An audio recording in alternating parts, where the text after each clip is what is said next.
ఏవో చెడివిడి కార్యాలు చేస్తూ అందులో చేతులు కలిపి దాన్ని తయారు చేసి సంఘంలో ఉన్న సభ్యులకి ఇస్తున్నారు. సంఘంలో ఉన్న సభ్యులకి దాన్ని ఇస్తున్నారు.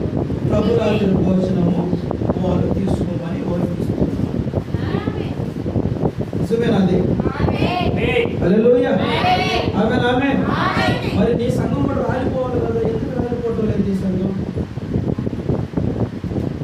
నిలబడే ఉన్నావు కదా?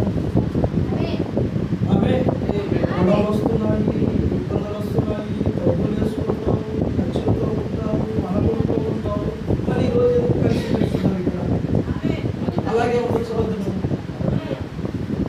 హల్లెలూయా. అలాగే ఉండొచ్చు కదా? ఎందుకంటే నీ దేవుడు అటువంటి దేవుడు కాదు. నువ్వు నమ్ముకున్న పాస్టర్ అటువంటి పాస్టర్ కాదు. నువ్వు నమ్ముకున్న సంఘం అటువంటి సంఘం కాదు. జీవంతో నిలబడిన సంఘం, జీవంతో నిలబడిన పాస్టరు, జీవంతో ఉన్న దేవుడు. హల్లెలూయా. అందుకే నువ్వు గట్టిగా ఉంటున్నావు. నువ్వు ఎప్పుడైతే రాలిపోతావో, ఎప్పుడైతే నువ్వు రాలిపోవాలనుకుంటావో, ఇప్పుడు 38వ వచనంలో ఇస్తున్నావు. బలి బలి అంటే ముందు ఇక్కడ తీసుకునేటప్పుడు వాక్యం ఏంటంటే ఇక్కడ బలి. ఈ నెలలో నువ్వు ఏదో ఒకటి పొరపాటు చేస్తుంటావు అన్నప్పుడు పాస్టర్ గురించి చెప్పాను. ఇప్పుడు నీ గురించి.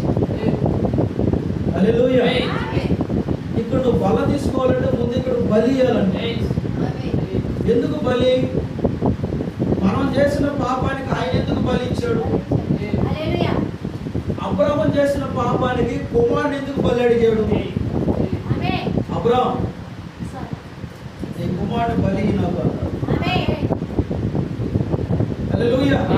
కుమారుడు నాకు బలి అన్నాడు. బలి అంటే కత్తి తీసుకొని నరికేయాలి. నరికేసి బలిపీఠం కాడ రక్తాన్ని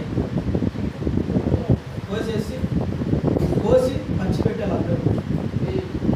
హల్లెలూయా. అప్పుడు అబ్రాహాము ఏ పొరపాటు చేస్తుంటే కుమారుడిని బలి అడుగుతున్నాడు. ఈరోజు నువ్వు కూడా ఆయన కుమారుడివి. హల్లెలూయా. హల్లెలూయా. నువ్వు కూడా బలి ఇవ్వాలంటే